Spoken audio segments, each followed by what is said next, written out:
YouTube, how's it going guys? In this video, you'll get to see me do the same painting twice.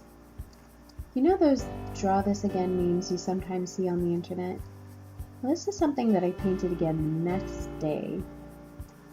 The reason for that is when I finished the first one, the one that I did on the left, I realized that the values were completely off when I looked at it from across the room. And I realized that I hadn't done that at any point during the painting process. So the second day, I made a point of stopping several times throughout the painting process and looking at the painting from across the room. And it was so much easier to catch the errors in value that I had missed before.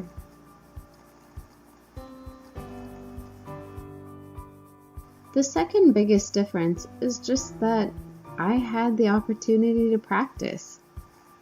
In the first one, I had experimented with putting the layer of color down first and then trying to lift off some of the color for the highlights while the paint was still wet.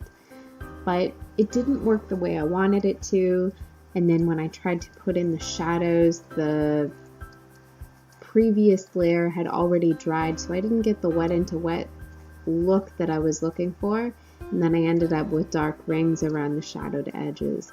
So I changed the way that I was layering the Inktense in the second painting, and I went a lot slower and took my time and built my values up slowly.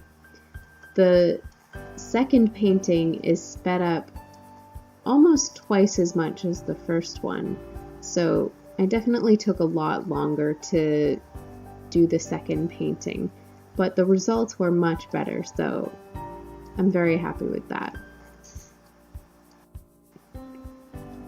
What's interesting to note between these two paintings is that although the outline is pretty much exactly the same between the two pictures, the faces look really different, and you can tell that they just don't look exactly right in the one on the left.